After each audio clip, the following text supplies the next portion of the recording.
And welcome back to EVO 2019. We got Under Night. We got the final pool, Pool D. I'm Brett, and I'm here with my good friend Tari. How are you feeling about this? I mean, this pool is stacked. Yeah. There's so many crazy players in this. I can't wait to see these matches. Yeah, we're going to be just going through some amazing sets. We got so many both American, European, and Japanese players. We just got the laundry list of players. And it's a huge assortment of characters. Yeah. We don't have any sort of overwhelming majority here.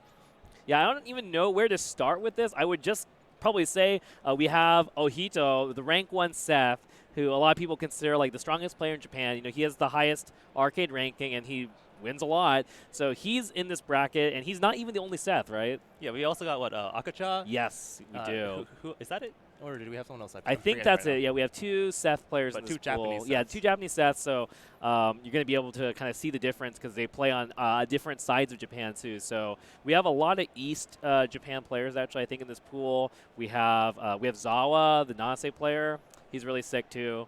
Who else do we have from East Japan? We got Needle. Yeah, Needle's here. Yeah.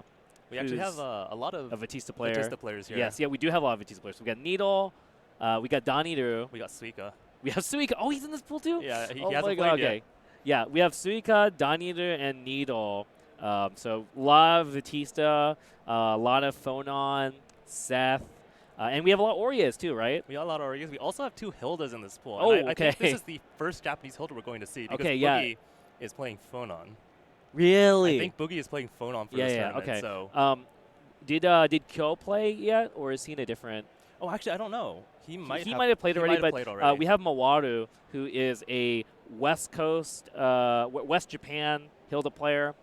So he's going to be here too, and I think he was at KSB as well. So I think we're both familiar with him. But we have that as well as Wati from Europe. So Wati is like really strong Hilda player. I'm really excited that we have so many good European players coming. Like I feel like they all of them came here, so really happy to see them play versus Americans and Japanese players. It's like finally we can see players from every region competing. This has never happened. Yeah, because Wati's never been here, and Wati's super good, so it's gonna be really fun. Yeah. And Chiari's back too, so Eagles, the whole gang's here. Yeah, we got a lot of the European players. I mean, we are missing a couple of notable ones. Sure, yeah. But we have a good lineup. Pretty satisfactory, I feel like. Like there's a lot coming all the way from Europe and stuff. It's tough. So not to mention Japan, obviously. Yeah. So it's great. It's like always listening to these stories about Japanese players, and it's like impossible for them to take the time to get over here. So the fact that like the whole gang basically like squatted up and came here, like 30+ Japanese players, it's pretty amazing. Yeah. So I think we do know who we're going to be seeing first. It is going to be Oito. You see him sitting there on your right side. He's going to be on 1P side, sitting down versus Quality German Grappling. And that is an amazing name.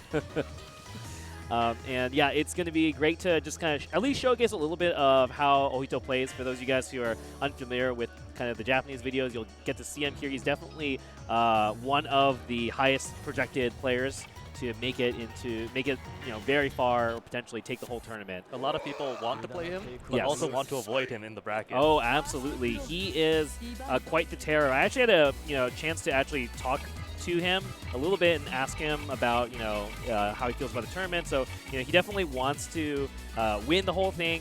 But it's actually really interesting to listen to who he wanted to beat the most. I asked him who he wanted to fight the most and beat, and he said he felt really bad about losing to Hishigata at KSB because he beat Hishigata at the previous year, and then this year at KSB he lost to him, and he described it as being like pretty brutal. So he said he was kind of salty about that and wants the run back. So he definitely is aiming to take him down. And I asked him who he doesn't want to meet in bracket, and this is no surprise to me that he doesn't want to fight Kure. Kure, a name that has been coming up quite a lot today, right? I mean, you know him a lot. He's, you're a fellow Yuzu player, and Yuzu is just a scary character. It makes sense that a Seth player doesn't want to meet that kind of character. And also, just I asked him to describe his playstyle a little bit. It was very interesting and a very specific description, which is the way he plays is he tries to really pay attention to his meter and make sure he always has resources. He doesn't want to ever run out of resources, basically.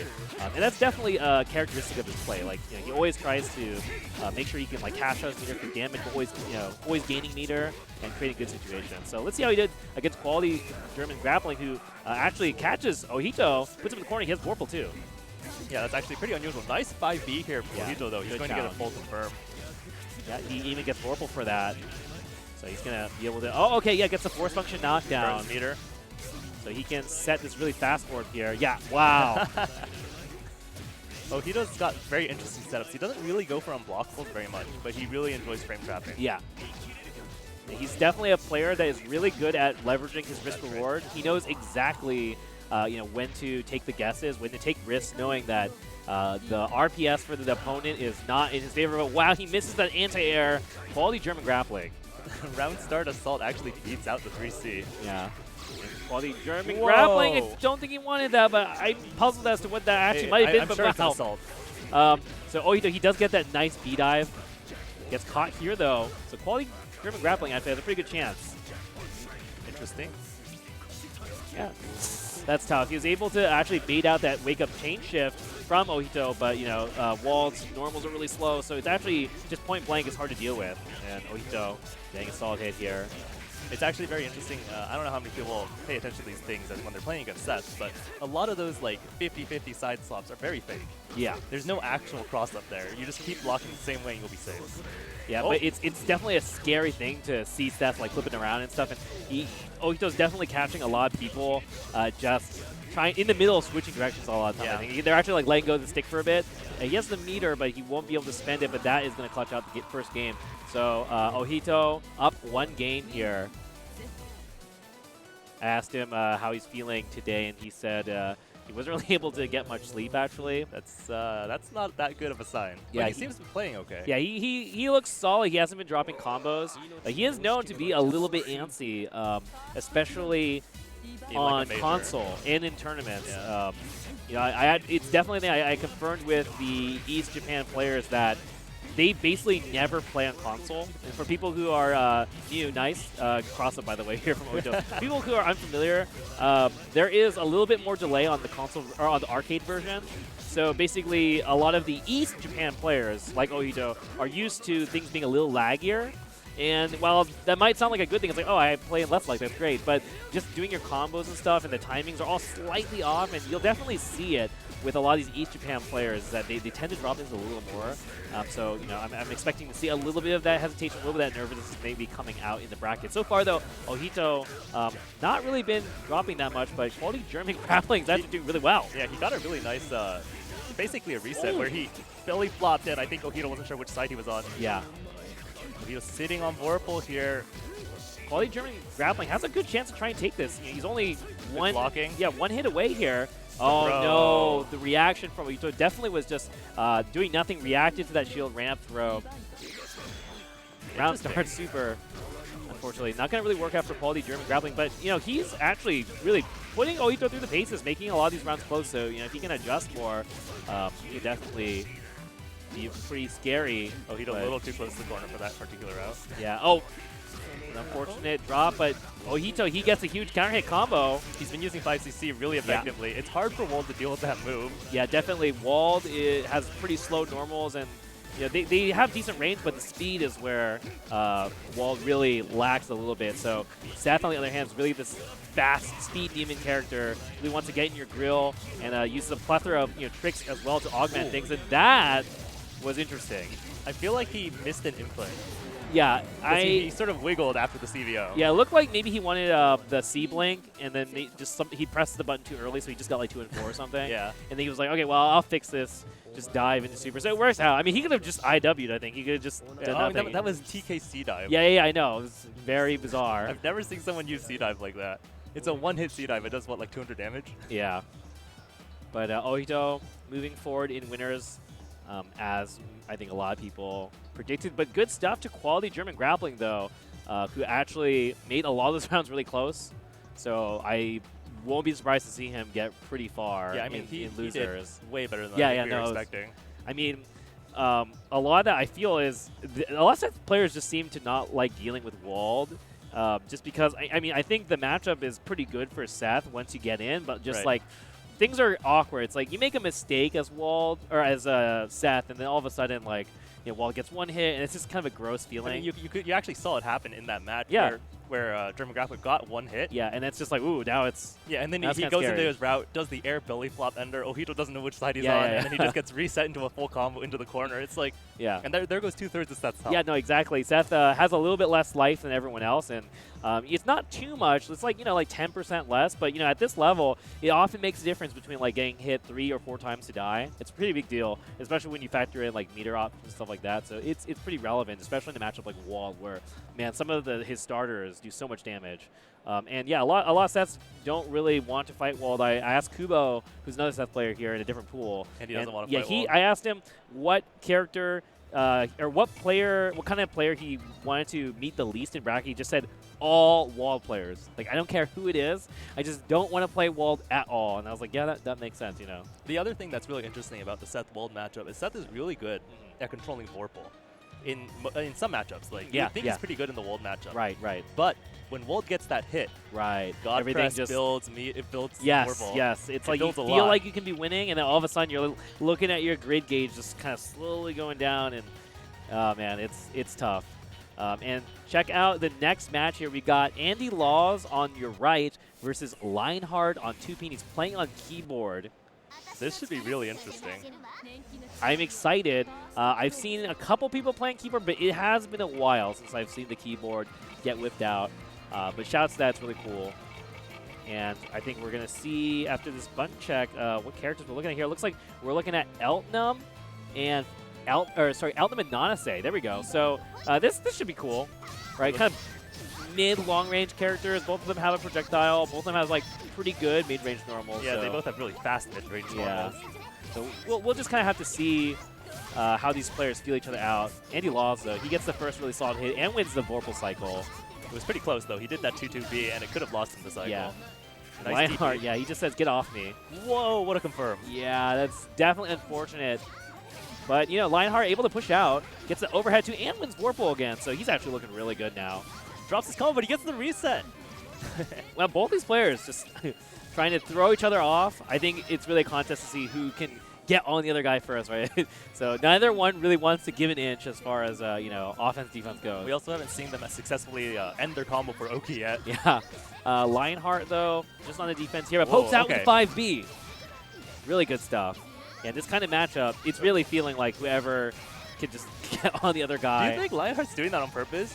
Ending the combo midair and then falling on them with the normal? Maybe. It's totally working, though. It's working. I mean, he's throwing out these mix-ups. He's throwing out the overheads and getting the combos off of them. So, it kind of looks like he knows. Yeah, like he did 3C jump cancel. Yeah, he got the double overhead. The first time, he actually went for the whiff, and he got mashed out. So this time, he went for the second button. Definitely got it. Reinhardt cashing out his meter to take the first game, I believe. Yeah, does a lot. And 200-meter options in this game have a pretty solid mid damage. Nase's does a lot. Definitely hurts. So Lionheart able to close that out. Just kind of looked like once he landed the hit and put him in the corner, I think the corner game was really solid. All right. I mean, maybe he just wants a time to think. Oh, I think you're right. That was just a guess. But maybe, just wants time to think. And to be fair, we didn't really get to see Andy Laws put Lionheart in the corner. So things could go pretty well for Andy Laws. Maybe he has a chance to kind of feel it out. I mean, I like some of the frame traps that looked like Andy was going for. Right. Like 4-2-1, the rolling kick into gunshot. That's usually a good frame trap, but he waited a little bit too long. He got mashed out. Yeah. So this round also not going so well here for Andy Laws. Lionheart just doing a great job of running the train, putting him in the corner again. Where are you going? Let's see if he can DP any of these. He was DPing in the first round, and it was working pretty well, but he stopped. Yeah, Lionheart, I think he's going to be able to just close this out here. Even CS to get the meter and should be able to cash out with very nice. EX DP. So Lionheart playing really clean. I like it. Round start, he chooses to be pretty passive, so I don't know if that... Very nice assault. He recognized the 5cc. Yeah, that is tricky. So Eltnum has that whip normal into the pullback, and the pullback is plus on block. So it's pretty annoying to deal with because she just keeps her turn. But there is a hole there. You can actually short hop over and punish the opponents. That's what we saw Lionheart do there. Again. Does it again. Wow. He's just ready for that. And you know, the thing is, Andy can actually turn that into a frame trap if he doesn't do the second hit and he instead goes for his specials. Yeah. But he hasn't done it so far. I think it's actually just going to cost him the entire game. Wow. Lionheart really playing smooth. Looking forward to seeing him more in winners. That was some smooth play. That was. And it's great because it's Nase, and you know we're gonna see more Nase. Because I hope we can see a Sawa match as well, Japanese Nase players. So there are actually going to be a lot of Nanases coming through. Yeah, Ishigata, I'm assuming he made it out of winners, right? I believe so, and he's only playing Nanase. I mean, so far as I can tell, I have not really heard too many upsets in the pool's phase. So I feel like most of the players that were seeded or projected to get out of their pool have so far made it out of their pool. There have been a couple of close calls. Oh, tell me about them, because I'm out of the loop. I need to know. Well, I mean, for example, Kubo. Yeah, oh, okay, there we go, yeah, right? yeah. Kubo almost lost his match. Yeah, he almost lost to Northern California Gordeau player Deeps. A very close game that apparently was recorded, so I can't wait to check that out. Oh, I did not know it was recorded. Yeah, but actually, like, this is kind of the time where we're going to start to have to really think about who came out of the pools, because right after this, we're going to be going into quarterfinals, where that's the next phase. So that'll basically be like the true finals of a lot of these like big pools, and that's where there's going to be a lot of, you know, hotly contested matches. So really looking forward to that. So definitely an early plug for you guys to don't go anywhere after our block. We got 4 more hours, right? Yeah, 4 more hours. So I mean, you're coming back on like after we're done with this. You're coming back on 2 hours later to clean up and finish off up to top 8, right? With, and you're staying on. Yeah, I'm staying on. So you're gonna see more of both of us basically, for better or for worse.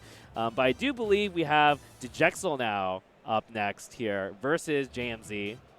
So this should be fun. I think I saw Deej EXO playing a little earlier in casuals, maybe it was. I saw him around, so we'll see how this goes. But pretty excited just to see how this pool finishes. I think people who are already coming out of the first 3 pools are, you know, looking and trying to predict who they're going to be meeting. And so this part's still kind of unknown. Should be exciting. All right, let's go. So we got Enkidu versus Merkava. What do you think about that, Arthur? You know, this is totally Merkava favored, right? But Enkidu has a couple of really good options once Merkava tries going airborne. I mean, it's going to be, you know, can JMZ keep out Deej EXO? Can Deej EXO just, you know, find the opening with Enkidu, get close? It's going to be that kind of matchup. This is kind of a classic, you know, in-fighter versus out-fighter. Yeah, I mean, this might be one of the most polarized ones in the game. Yeah, because Enkidu's the only close-range character that doesn't really have like a kind of a way to cheat to get in. I mean, some very specific ones, but overall, like no fireball, right? And like no tornado like Mika. So yeah, he's really got to dash in, block, wait for his turn, wait for the right moment. Oh, never mind. It's not going to be Merkava. It's actually going to be Nase. Okay, JMZ is just spooking us. So yeah, this is quite different. How do you feel about this? I feel like this is a lot better for Enkidu, obviously. Nase has to come in pretty close, and Enkidu can challenge in a lot of different places. Yeah. And that said, though, you know, Nase has some really fast buttons. Yeah. And Enkidu's pressure tends to be pretty poor once he finishes his strings. Right. Yeah, it might be pretty easy for JMZ to just kind of patiently wait it out and then take his turn back with a good normal like stand B or something like that, or like that the 5C. Really solid normal. We'll see. It so far seems like a really passive match. Oh no, that can't be what he wanted. Yeah, JMZ letting it rip. Deej EXO, nice side swap. You know, getting a solid punish here, but JMZ does get Vorpal, gets caught with the frame trap though. And oh no. All right, Deej EXO. Another drop. Yeah, even with the drop, he's looking very cerebral right now. And you know, we haven't mentioned it yet, but the way Enkidu works is he has this property called Havoc. Right. And if he counter hits, oh, it's not even counter hit, if he hits the opponent during when they are in the middle of a move, yes, then he applies Havoc to them, and they can't tech, and he does more damage. Yeah, this character definitely hurts, even though it doesn't look like it. Like, if you look at the number posted, it won't necessarily show a big damage number because the Havoc is actually kind of like a poison dot that takes and doesn't add up to the combo damage. So it's like, it might look like it only does like a third, but it's actually doing like 40%. We have the big hit here. Deej EXO. Yeah. Putting him very close to the corner now. JMZ, though, he has chain shift. So, oh no. He's still got a chance here. Well, he actually wins the next cycle, so he's doing a good job of avoiding getting hit by the partial charge 5C into low, but Yeah, a little bit reckless of a jump there from GMZ. Just getting punished by the shield, but here we go. ADP? No, that has to have been B, I think right? that was B, yeah. Okay, okay. Pressure here from GMZ. Nase, a character that once she gets going can really just like, run with her offense because of this fireball that's very slow. You're seeing it right now. It's good for keeping people out, but it's also you can just run with it and open people up. So really allows you to be very creative about how you stage both your neutral and your offense. The real problem here is there's only a couple of seconds left and he gets the DP again. That's like the third time GMZ has done that. It's really getting him killed. He must be trying to do sword car. Yeah, I mean, he's doing like, he's holding forward, basically. He's doing the classic Street Fighter of like the walk forward fireball and you get DP. Yeah. Equally terrible in this game as he's just trying to cancel the overhead into another, you know, another move to keep it a little safer. Instead, he just gets hard punished with his DP. Wow, that I like that actually. That staggered charge overhead into just a very delayed Rekka. Deej EXO showing off some nice pressure here with Enkidu. He gets the overhead this time. You noticed that Jamsi kept locking low when he was trying to fake the overhead, so he just did it. Yeah, that's smart though. You know, it's like watching whether your opponent stands up or not, and then being able to adjust your offense around that. Deej EXO looks like he's smelling blood here. We're getting a lot of meaty overheads going. Yeah. I would like to see JMZ just be maybe a little more confident and ideally not hang himself a lot of these times. I feel like a lot of things he's doing make a lot of sense. They're really smart. Some of these crucial mistakes here, or in this case, Deej EXO just playing really well. 4C there from Enkidu actually breaks projectiles. So he sees that fireball coming and once again with the accidental DP. Yeah, it's really rough to watch. I feel like JMZ is doing a lot of really solid things, but at this level, in this tournament, you know, you can't afford to be, unfortunately, getting some of those input errors. Interesting trade, but there you see the Havoc kicking in. A punish. Really good counter hit. Yeah, not only does Havoc, I think that's it. Yeah, the double kicks. Yeah, not only does Enkidu's Havoc trade increase the damage, but it does also increase the hit stun. So actually, that is a very common situation, actually, where Enkidu just does something, and maybe you traded because you thought it was a good idea, and most characters you'd feel okay about the trade. It's like, okay, I tried something risky maybe, but you know, at least I didn't get hit. But then Enkidu's like, actually no, actually I recover and I get a full combo. It probably hurts more because of this. So it's like a free Roman cancel basically. The Enkidu Havoc trades are hilarious sometimes. It's cool. I really like him as a character because, you know, he has some really cool normals to abuse with that. Like a lot of his B normals, like they kind of retract his hurt box a bit. So you can be really sneaky and put yourself in this spacing where it's like, you know, it looks like you can challenge, and he's actually like kind of scooting back, and he's basically doing the weave, but it's just a button. But like, you know, he's really, the 2B especially, he's really like shrinking down there, and then giving you the elbow. I like that like, normal a lot. Also, like we were saying earlier, the 4C. Right. The step back into the palm. Yeah, no, we saw that time and time again. It's just like, ooh, get out of there. And it eats projectiles. It's a really high move. And it dunks you on the floor when you get hit. So it's just like, sit down and eat my punishment. Enkidu is straight up one of the most satisfying characters to land hits. Yeah, no, that is the character like you watch and you're just like, ooh, ooh, ooh, because I mean, if I know every Enkidu player when they land a combo, they're probably like, yeah, this is what I get. You know, this is my damage. So pretty exciting to see Enkidu's in this tournament.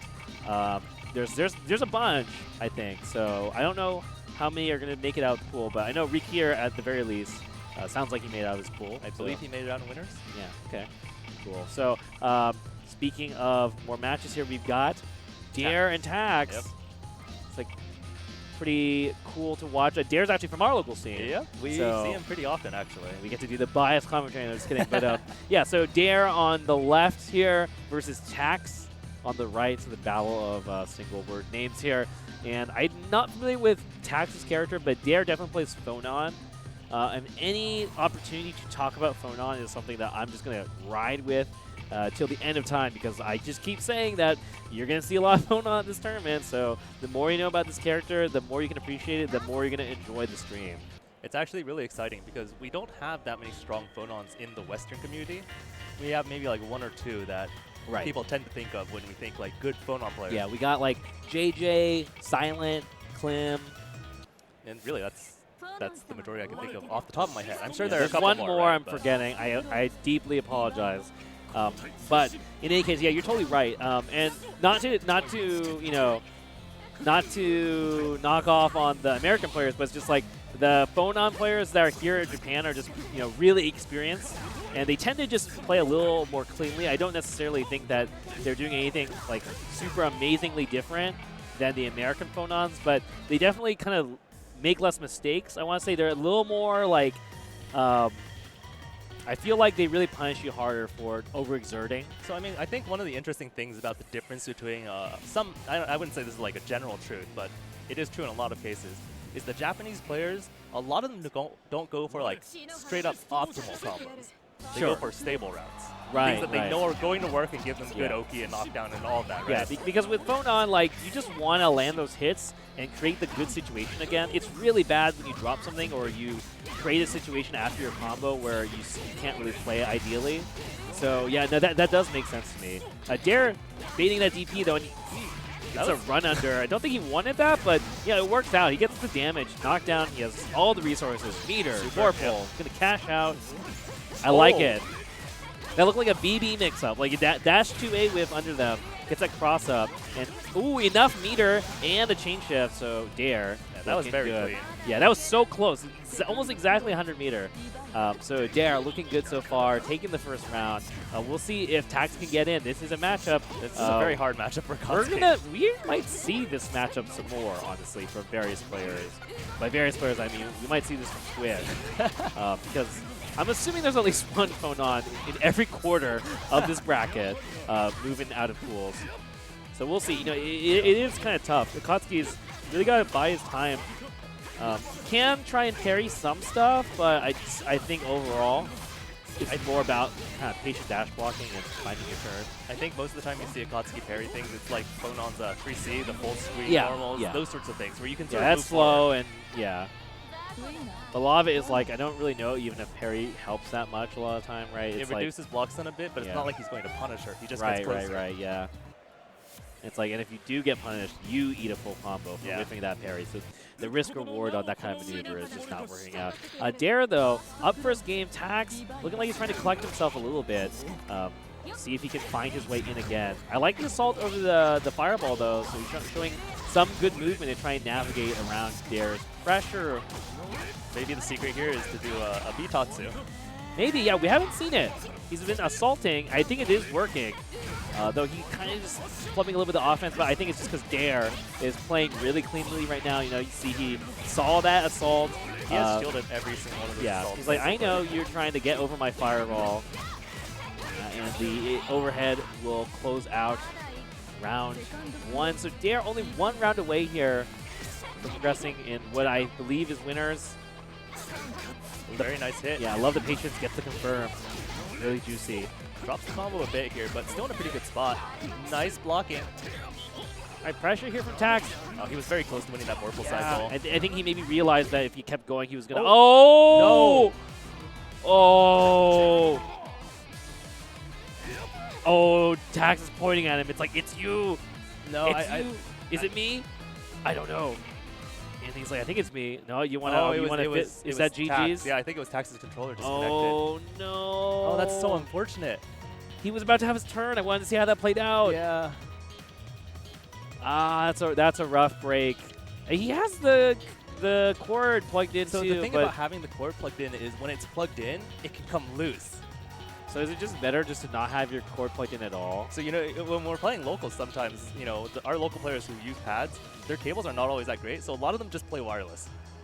Because it can't disconnect from the cable, yeah. It makes sense to me. But, you know, here, I'm not sure if the wireless signal is going to be stable. That is totally true. Yeah, no, yeah.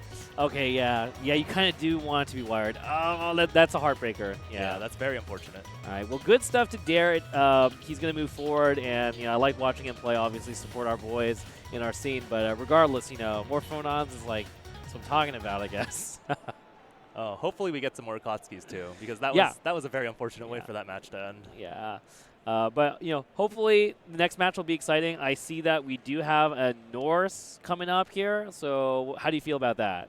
You know, Norse is one of America's most well-known Ori players, I think. She is, definitely. She's one of, like, her and, like, Frozen Core and Psychotic, maybe, like, those three names. Definitely. She is one of the super OG in America. You know, I mean, it's not like we've played that long, but, you know, she's been playing since the beginning, so it's cool.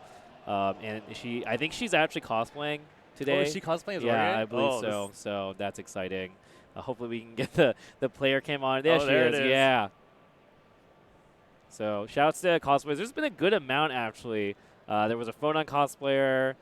There's an Elnum cosplayer running around somewhere. You're talking about this while you were basically cosplaying Seth. I don't know what you're talking about. I'm just hearing this dress shirt. I don't know what you're talking about. But yeah, so she's going to be sitting down on the right versus Fvl Foe, who's going to be on your left, and she's going to be on 2P side. So that's going to be a fun match. And again, we get to talk more about Aurier, which we've been neglecting up until now, but we're going to see some Aurier, not only with Norse, but we have Nishine as well, and I think there's a third Aurier in this pool, right? So we have I believe there was a third Aurier as well. So a lot of Auriers, and she's a fun character to watch because she just kind of, you know, she has this thrust move basically, where she just lunges forward with a sword. It's a really fun-looking move, and you know it's minus on block. So if you block it, it's your turn. But like it's just really fast, really good hitbox. You know, basically really strong priority. So you can just kind of throw it out, and if you catch the opponent, it hurts a lot. And so it's just this really good harassment show, I would like to say. I think one of the things that's really funny about that move, though, like you were saying, it has a really good hitbox. Yeah. So she can do it from really far away, and when the opponent blocks it, they think, hey, you know, it's my turn. Right. I want to like move forward and push a button, or you can just do it again. Yeah, it's so good that it's like even though I'm minus, this move is so fast, you'll still hit your best move at this spacing. It's super funny. Ori is definitely that kind of character. She's good at like harassing you at this kind of mid-range, or just creating a situation where it's like, okay, like I'm not really blocking yet, but I can't move either because I'm going to get stabbed or something. So then you kind of sit there and you can say, what are you going to do? And that might come into play here as we see that Foe, she's playing Chaos. Very nice jump over, or punish there. Yeah. So, you know, if Aurier can't get in, then Foe, she might be able to just control this match, but Norse does find the hit here and just kind of doing these force function shenanigans. That's her special move. She can do the force function, and she actually gets to do this hop, and she can actually cancel it from some interesting things. So you might see that coming out a lot. And, you know, we didn't really talk about it yet, but Aurier has one of the best walk speeds in the game. Yeah. She can move around really well on the ground. Combine that with her extremely long-range backdash. Yeah. I mean, like, I feel like a lot of people coming from something like Street Fighter tend to play Akatsuki a lot, but I actually think Aurier is like a really good character if you want to really ground yourself in these kind of fundamental ground games, just kind of walk back and forth and do good normals. This character has a lot of good tools. You just gotta try and get in against those zoners a little bit, and the rest you're golden. Like once you get in, you have plenty of options. But Foe, able to create some space here, see if she can keep Norse out. So far, it's looking pretty good. Good kill there on the Lizard from Norse, but gets punished. Yeah, unfortunate drop from Foe, but she did use that 60, the Reflector, and that's going to be something that you're going to see a lot coming out from Chaos. It does look like Norse is going to clean up this round, but hopefully Foe can just keep leveraging that normal. So the forward C, the Reflector, this huge hitbox, just kind of eats up almost everything in its path, basically. And if it hits, she can actually cancel into the roll and then get a full combo off of it. So Chaos, you know, Chaos actually doesn't really have very much range by himself. He really has to use the Lizard to leverage things. Really interesting character. He basically has like puppet Rekkas, so to speak. You know, it's like he can cancel these Lizard moves into each other. So by himself, he doesn't really have very long range except the Reflector. So we're going to probably see Foe try and use that Reflector to create some distance, but only if she can actually get out of this corner because Norse is just pushing it in right now. There it is. You know, I don't think Norse is going to let this happen, but if she sets the Persona out and does the Orb move, the Reflector can actually turn that into a projectile going the other way. Right. So Chaos has some options against that sort of mid-screen neutral. Yeah, you see Foe definitely trying to use it here. Trying to keep out Aurier. Yeah, nice smacks him before the thrust can come out.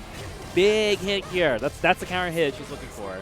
But the Lizard a little bit too far away to combo. Yeah, you can see, though, I like Foe's strategy here, is just trying to make it annoying for Aurier to just kind of lunge her way forward, but Norse threads the needle there, just getting the good jump over.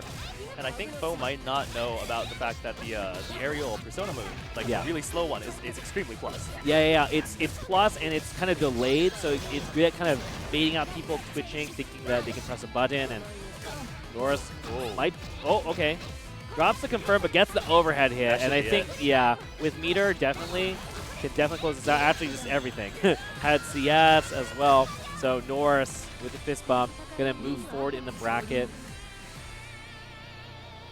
So that was one Aurier, and hopefully we have more Auriers coming up next, but I always love watching the character. Yeah, like, Aurier is a really fun character to watch. You really get to clearly see, like, just the thrust and like the opponent either being frustrated by it, getting hit by it, or like how that opponent is counterplaying against the thrust. It's very transparent, I feel.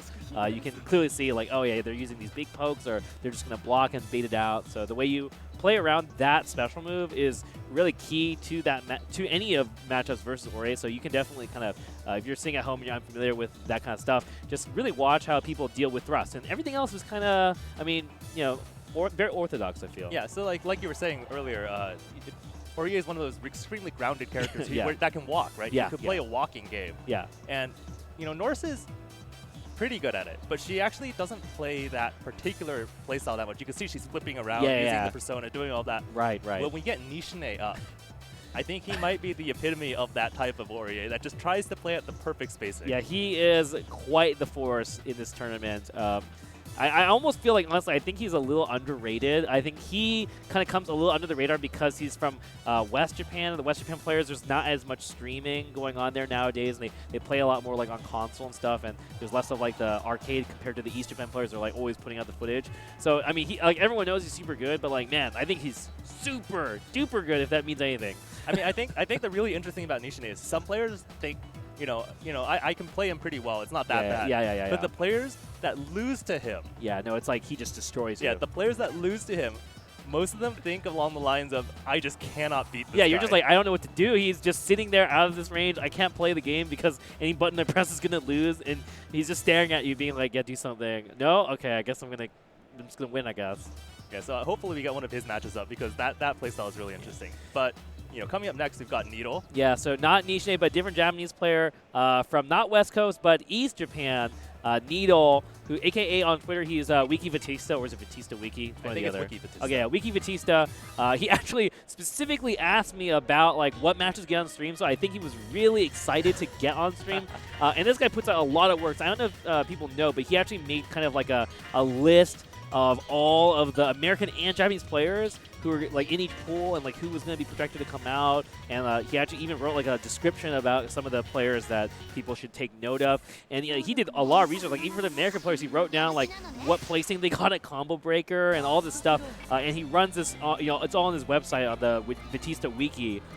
So he is not only a high-level player of the game, I think rank 11 Batista, but as well as really putting out the effort on the community end, you know, doing stuff like that. And he is going to be facing Speedy Sonic, who I'm unfamiliar with the character he plays, but it should be an interesting match nonetheless. Pretty excited. And, you know, I was able to talk a little bit with Nita, and he said yeah, he's aiming to make top 8. He wants to make top 8. The player he wants to beat the most is Red Blade. Yes, Red Blade. I want to beat that guy. Player he didn't want to meet in the bracket at all was Sawa, who's from the same region, plays, they play a lot, so, you know, he probably just thinks, I don't think I can beat this guy, maybe. And my favorite is, I asked him to describe his play style, and he said, Japanese YOLO, to translate. Yeah.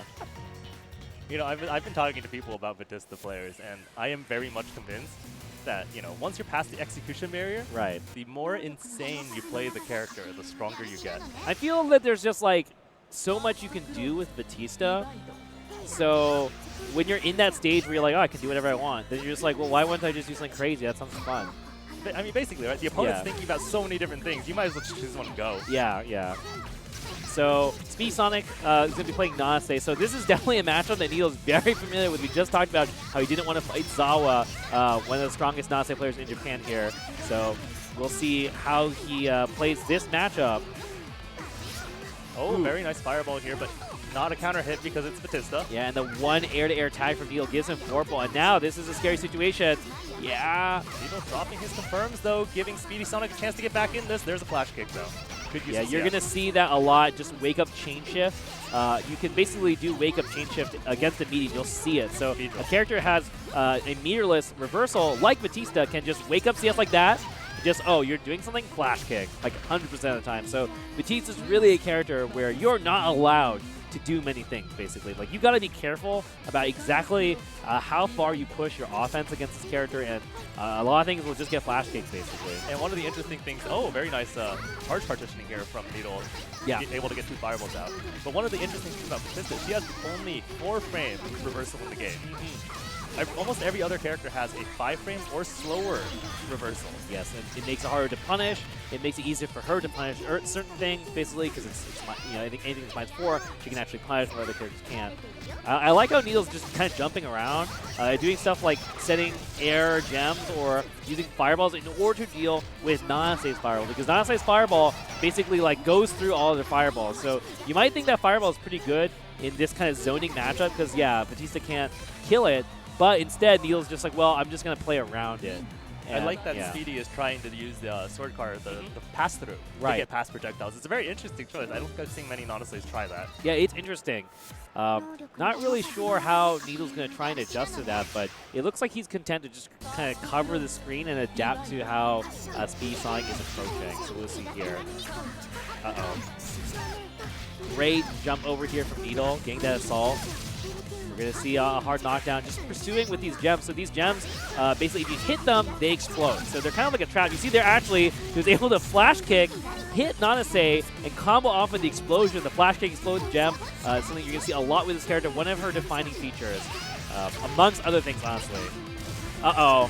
Oh, that's a very nice use of CBO to get the confirm here. Yeah. That's actually going to be it. That's a lot of damage off of just kind of an air-to-air force function. So that's a kind of a special move that Batista has, is this kind of like rapid, I don't even know how you describe this move. This is flat. Machine gun hands? Yeah, it's machine gun hands. It's basically machine gun hands. You can actually directly influence it, so you can kind of fly around at your leisure. And you'll see Batista, especially in the air, trying to use to catch up. And one of the really silly things about that move that I think a lot of people don't really think about, it's air unblockable. It is, yeah. It's like, if you're in the air, get down. Like, a lot of moves you would think, in this game, a lot of moves are air unblockable, but you can shield it in the air. Right. Whereas Batista's machine gun hand there, her force function is just straight up unblockable in the air. Wow. What patience from Needle. Didn't even really do a meaty, just got the Nita, just waited, do slight delay, sweep, just caught Speedy Sonic trying to do something, and wow, again, just catches him, goes straight into CBO, that's going to kill.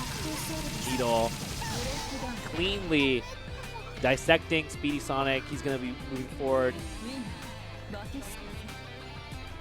He looks, hopefully he's happy. He's got his screen match. Not as expressive as some Japanese players I've seen, people doing the peace sign or doing, signals to the crowd. But Needle's here to win, as almost everyone is. And I see in the back there is BurgerTime and ScubaGator. I want to say like Scuba Duver or Scuba Diver, but ScubaGator. Yeah. So BurgerTime, the premier Southern California Merkava, along with Breaker Dave, definitely been very active in the last year or 2 years, right? She's really been traveling to a lot of tournaments and placing pretty highly. So she labs a lot with the character. Yeah. Her improvement has really impressed me. Just looking at her overall, ability over the last year and a half has really been a treat to watch. I remember I was talking to her at Combo Breaker last time after I watched one of her matches there, and she was talking about how sometimes her mental state gets sort of broken down. Like she gets sort of like lost. Yeah, she gets a little bit lost in her match sometimes, Okay, and she's been working on being able to recenter herself when that happens. That is a really valuable skill, especially in tournament. It's just like, ignore matchup information, ignore all this other stuff. Just get your head back in the game and not allow yourself to kind of overthink things. It's like, I think it's really easy to just, you get hit by that one thing and you're just thinking about it the whole time, like no matter what's going on. It's like sometimes you really need some way to kind of reset yourself. So that's great to hear that that's what she's really been focusing on. Yeah, it was actually really entertaining the last time I talked to her about it, because the particular situation that came up was she was falling behind in a match. Right. And she did something that she knew as soon as she did it, it was a terrible idea. And once that happens, you sit there and you just go, why did I do that? And you reset. Right. And she's going to be playing against, on your left, that's ScubaGator, hailing from kind of Sacramento area of Northern California. So shouts to him too. Comes out to our local scene a lot. So this is a California match here. Yeah, it's North Cal SoCal, right? Yeah. And Scuba plays Phonon, so we just get to talk more about Phonon. This is an interesting matchup, actually, because it's going to be Merkava Phonon. I actually feel like it's not that bad for either character. Yeah. It's like, I mean, no matter what game I'm covering, Zoner versus Zoner is always an interesting matchup. I love seeing how the two zoning characters kind of interact with each other. And this is no exception here, as both these characters have long normals, and normals, not special moves, but long normals to be able to try and jail the opponent. So it's kind of interesting. It'll be interesting to see just the interaction as far as like who has precedence at which ranges, because that's usually how it works out. I say as they just trade with each other. Oh my! What? ScubaGator on the defense, like not even doing anything, as BurgerTime does some pretty crazy pressure. Gets a great hit here, so here she goes. And one of the really interesting things about this matchup is Merkava can fly. He Yeah. spends a lot of time in the air doing sort of like silly mix-ups and side swaps and whatnot. I mean, right? speaking of that, she just kind of flew and then went into the corner because the little baby that Merkava makes to pull you out of the corner with the bite. But the thing is that Phonon doesn't have an incredibly good anti-air option. Yeah. So, if she lets Merkava get into the sky there, Can't really do much probably, it's right? actually really hard to deal with it when he's at the top of the screen. You can Yeah. stop him all the way up. You can stop him when he's doing certain air normals. Right. But once he's up there, it's really annoying. Especially on reactions. Phonon, a lot of her anti-airs are meant to be used preemptively. You're supposed to Yeah. be like, I know this person's jumping, I'm going to do this move. And Force Function's really the only one that you can kind of do late, and that doesn't hit everywhere, so it's like you fly, or, Merkava just doesn't come down when Phonon's spinning the whip, then you just get exploded. And, we are watching kind of an explosion here. It's also quite slow without Vorpal. Yeah. Here we go. So that is her primary option when Merkava's sort of floating a little bit up. She has those two DP specials and the super, but they're committed, right? When you do it, if it doesn't hit, you die. Yeah. I like BurgerTime's use of guard thrust there. The guard cancel in this game, it is strong in certain situations, but it's still kind of a very nuanced move. So it's really nice to see when and why people use that move. So there, it looked like, when you do get that guard cancel, it does lead to a knockdown. So, it was early in the cycle, BurgerTime saying, hey, you're really low. Let me just not even let you play. Just get back down the ground and let's see if you can just deal with my turn again. So BurgerTime trying to just kind of overwhelm ScubaGator here, and it's really working. I think we don't see guard thrust actually used quite enough. I agree. Yeah. Oh, very nice hit here, but no confirm for Scuba. Yeah, Still gets the pressure, though. Yeah. Burger's going to win Vorpal. That's a very unfortunate situation. Oh, Wow. There it is. And going to CS this into the knockdown? No. She's Burger going to holds just keep it. I think she thinks she can just win the next cycle, because ScubaGator so far hasn't been doing a very good job of controlling Vorpal and baiting BurgerTime. Wow. That DP tagged the extended hand. The last possible second. Because Scuba's not really shielding or trying to win the Vorpal cycle here, Yeah. and it's going to cost him. Scuba just trying to attack and really getting punished for the inpatient, but I really would like to see ScubaGator just hold on a little bit more, let BurgerTime run her pressure, but instead BurgerTime now really doing great on both the neutral and the pressure, making it very difficult for ScubaGator. Here comes the baby, you can see, kills okay, the baby. Died! All right, confirm here for BurgerTime. We're going to see this knockdown situation. Here comes the EX baby. What's it going to be? Good blocking here from Scuba. Yeah, just trying to look at Scuba, make him twitch. Wow, what a poke out from ScubaGator. Gets a really good hit. Interesting choice there. The EX Fireball still going to be able to push pressure. Oh! 2B counter hit. That was crazy. Speaking of crazy, just going straight over the normals BurgerTime with that down forward C. Yeah, has CVO. Oh, drops the input. Oh, he's going to close out anyways, but little anti-drop here from BurgerTime. You can see she doesn't feel satisfied with dropping that final one, but she's looking still pretty motivated moving forward in this bracket. Yeah, I mean, that was a really interesting match, I think. Scuba did not spend any time thinking about the Vorpal cycle. Most of the time he was backing off. He was still throwing moves out, giving BurgerTime options, opportunities to block, shield, build her own Vorpal. Yeah, no. And, speaking of getting back in the game, let's take a look at some of these ads to get you guys back into your, premium mindset that we were talking about with with BurgerTime. And I think one of them is definitely being able to sit at these DX racer chairs. They are extremely comfortable. Yeah, I mean, whether it be for training mode or whether it be just to sit down and chill at your computer, just they're really good for getting you back in the mindset. There's a 20% off store-wide code, so make sure you check out their site using the code EVO 2019 for the free upgrade. All right, we also got a bunch of Hyperkin accessories here. Yeah, you got this 3-in-1 HDMI TV cable, and there's also these Bluetooth wireless controls, so that's really cool. I don't see that every day, actually. They actually look quite nice. Yeah, the design is very unique. Yeah, and of course, these aren't just watches. They're actually Apple watches, and not out yet, but pretty exciting to see what they are. So they got these Street Fighter branded ones. Definitely check that out. Apple watches are pretty cool. I wish I had one, but they're pretty expensive. Yeah. And of course, shout outs to Geico for supporting EVO since 2015. They've just been out here really making it happen for EVO. So really just want to take a moment to just thank them for being a constant supporter here at EVO. Yeah, we definitely appreciate all the support they've given the fighting game community. And of course, we've got Skullgirls. So they actually have a lot of really cool new stuff here. So you got the actual game, Skullgirls Second Encore. It's coming to the Switch in 2019. So this year, right? And on top of that, so I don't know if you guys know about the Skullgirls mobile game, but it's actually a lot of fun. I hear a lot of good stuff about it because, yeah, it's actually a fighting game, but kind of being able to use it on the mobile is pretty fun. It's got a lot of different modes, and one of them is, this new PvP mode that's coming out. And so there is a demo.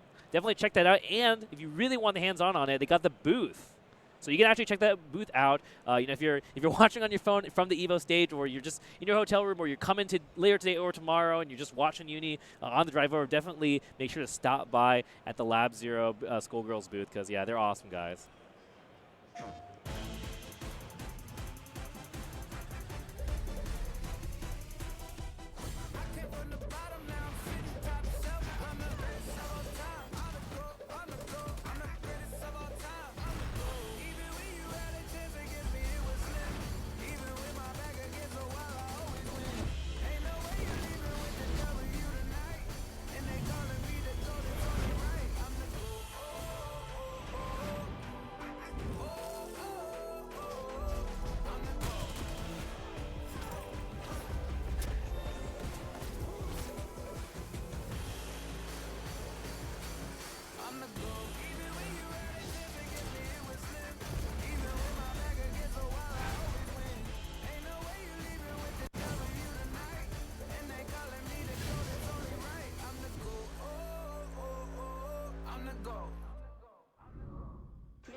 And welcome back to EVO 2019. We got that final UNIST pool block here for you. I'm Brett. I'm joined here by my good friend Tari, and we got some more matches. Yeah, we actually have a really interesting one coming up. Earlier we saw BurgerTime versus Dare, or not Dare, Scuba. Scuba. Right, and that was the Phonon versus Merkava matchup. And we saw BurgerTime running very much in control throughout that entire set. Yeah. This time, we're going to get Goichi playing Phonon versus Jerome Telos as Merkava. All right, that's going to be fun. Yeah, he's like, are we ready to go? Let's go. Yeah, no, definitely Goichi, a man of many talents. It's great to see him entered here at Uni. I mean, again, just seeing everyone come out to enter this tournament, it's been quite the pleasure. So we're seeing Goichi's Phonon here. You know, he has dabbled with Gordo. He used to actually play Gordo as his primary character for a while, but seems like he's really just been sticking to Phonon. So it's been a treat to watch his Phonon. Yeah, and he's definitely been getting stronger and stronger as time goes by. Yes, definitely.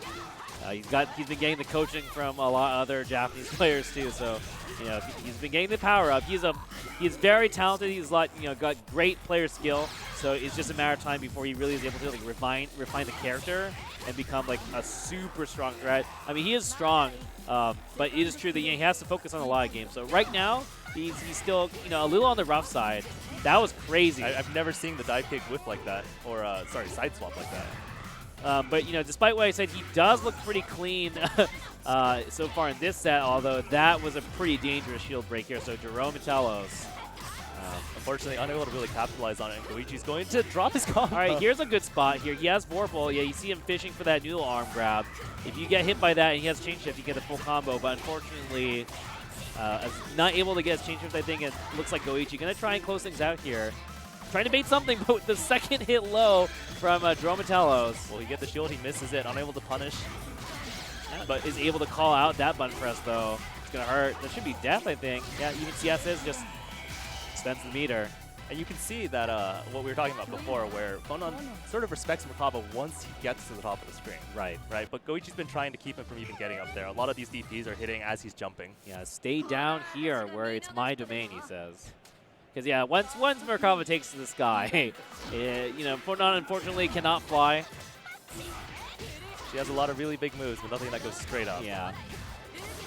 Goichi, again, very in control, looking very similar to the first round here. Jerome Telos, so there we go. He gets a really good hit here. I like that attempt to bait. It just looked like Goichi actually just went straight for trying to press like a standing jab or something, and just was, did not fall for that kind of sneaky timing. That was a really interesting use of 5BB from Goichi. As a meaty, it catches Merkava's backdash with the second hit.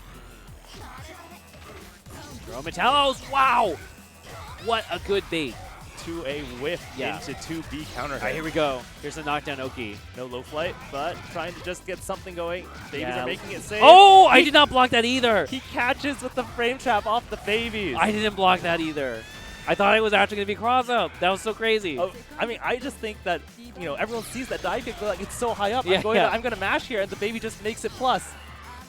Oh, that was actually super sick from Jerome Telos. I want to see more of that. Well, there we go. Yo, Jerome Telos. Yeah. In there. Must block, but wow, fuzzy jab from Goichi. Crazy. Doesn't quite get the side swap combo he wants, but he gets a reset instead. Is he going to be able to strip Vorpal here, or is he just going to let it go? Let's see. He's got to play around this chain shift. Jerome Telos, so going to lose Vorpal unless he can get a shield. Yeah, does not let him. Goichi says it's my turn, and now. Very nice grab through the fireball. Oh! He tried to dive that. That was actually a really smart decision from Jerome, but that's going to be it.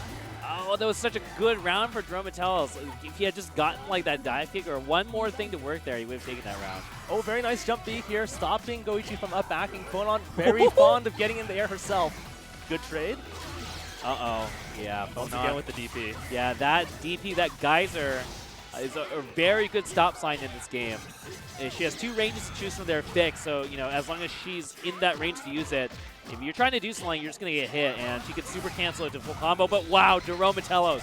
He keeps getting over Goichi's options with those dash Cs and 3Cs. Okay, nice he just runs out. He's like, I don't want to deal with it. Almost got caught by the noodle grab, but gets sniped by the geyser. A little bit too slow on these noodle grabs, and Goichi. I don't think he's dead, but Jerome is in a really bad spot. C starter. This hurts a lot. We might see him cash out. No, one more. Jerome's still sitting on Vorpal here. He has one chance. He gets Scoops the up. X grab. He has to. This chain shift though is gonna be very scary. I don't know what you're supposed to do here. As Jerome tells me he's got no resources. It's time to go ham. Goichi might have missed another DP there. Yeah. Oh, that was so close. Yeah. Jerome suddenly just like came out and started running all of his mix-up. No, I love it. Like, he had the confidence. He was navigating all this stuff perfectly, but I just unfortunately couldn't close it out. So Goichi gonna run with it, but I really enjoyed watching Jerome. I hope we see more from him. Those dash Cs and 3Cs over So all of Goichi's options in the corner. that was winners finals. So I think that means I don't think Jerome is out of pools yet. I think he's got to play one more match. I think that's how it works. Yeah, he plays one more match to come out on loser side. Yeah, the pools, I don't know how many people on commentary have tried to explain the current system with the pools for Uni, but it's kind of interesting because it's not even 3 out. It's like 4 out. It's like it's a big pool, but it's cut in half. And we don't actually play the 2 halves of the winners finals. So just like when you get to what would be a normal big pools winners finals, that's actually your cutoff. But those 2 people come out, and on the bottom, 2 people come out. So the interesting thing is the 2 players who come out on the bottom and the loser side, they actually get moved off to play against different people. Yeah, they get shuffled again. But so the 2 people who come out on winner's side still have to face off. Yeah. So it's kind of like 3 out. It's 3 out, except you cut off the winner's side 1 round early. You cut out the winner's side 1 round early, and I mean it's technically 4 out because you get those 2 losers plus the 1 person in a normal 3 out. Yeah. If you would win that, if you lost the winner's set there, you would just auto go into losers one of those 2 people. But now there's 2 other people, so there's truly 3. It is actually 4 out. Yeah, it's basically 1 winner, 3 loser out. We just get to see 1 extra match before that, who is the winner gets divided. But we have Saleo versus Ringo coming up now. So Singaporean Saleo on player 1 side, so on your right, versus Ringo from Canada on your left. And there, it looks like they're just warming up. Unless they're actually playing? Does it look like they're... This is Okay. I can't tell, man, because you guys can't see on the screen, but the Merkava was doing kind of like real-looking stuff, and I was like, oh. But no, this is they're not playing Fonan or Merkava, which you might have heard from the sounds alone, maybe. But they're just trying to figure out. Are they buying colors? They are buying colors. The classic. It's EVO 2019, and we are here at the stream stage, buying our colors while you look at the player cams, and you got the casters here to try and distract you from the fact that they are buying the colors. But I don't know, how do you feel about color purchasing in general, Arthur? I feel like, a lot of these systems actually have so much in-game currency on them. They could probably just buy all the colors to begin with. Honestly, yeah. I hope that before the next the next phase of the tournament, we just get that stuff to have all the colors. Yeah, because I know a lot of the players that are going to be in the semis and the quarters and whatnot. A lot of them actually do really want to play with their colors. Yeah, no. Color is a real thing. Speaking of real things here, the real match is about to get started. Nanase. So it is, Nanase. Saleo is playing Nanase on 1P versus on 2P side, it's Merkava played by Ringo from Canada. So we're seeing a lot of these kind of characters. Nanase, Merkava, characters that you guys will probably be familiar with now if you've been watching this block. So one of the really interesting things you actually just saw there is Merkava's 2B is extremely fast, and it's one of the moves that reaches far enough to pretty consistently punish that sword cars. Yeah. So Nanase is a fun character because she's got these kind of risky moves, but she can kind of keep canceling them into other kind of risky moves. So she's kind of playing this game of like, I'm going to do these kind of wild-ish special moves, and if you try and press buttons, then it just gives me free damage. But truly a character that can kind of test your patience. Ringo not only has the patience, but has the offense here, though, to clutch out this first round versus Saleo. If he can actually close it out. Okay, he catches with the fireball there. So Ringo takes that first round. We're seeing a lot of Merkava stuff. We've seen a bunch of Merkava, so nice to see some more. You guys should be pretty familiar with this. Pressure in the corner here.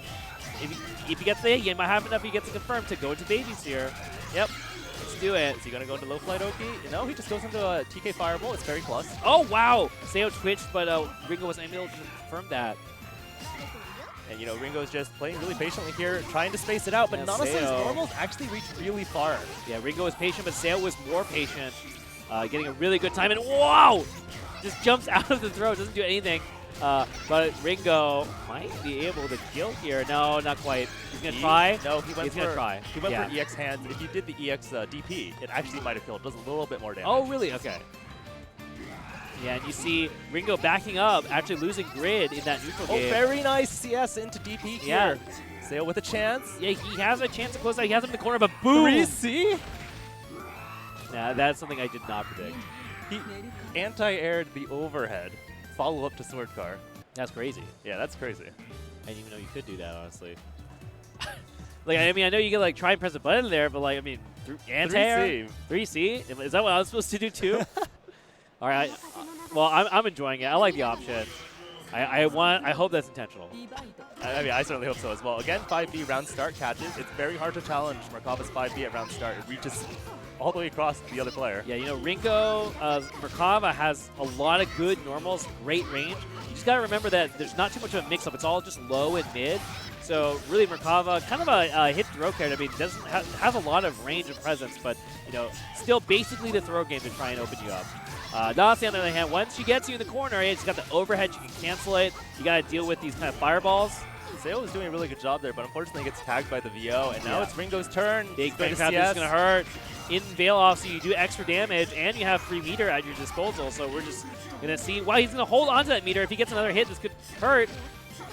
He's just about out. Very nice block, though. Punishes on the landing. Saleo not doing anything. Yeah, he gets a big hit here. Doesn't have any this won't be enough, but with chain shift, you can close out with one more hit, and that's going to be it. Ringo. 2A catches. Yeah, match point now. Saleo really having a tough time just battling Ringo's pressure. Wow. Does get the big dunk here, though. That's Slam a lot of damage to the ground. Ooh. I like that DP quite a bit. Yeah, you know, in this game, when you tech a throw, the person who tech the throw is plus, significantly plus, actually. So it's a good time to press a button, which means it's a good time to DP it.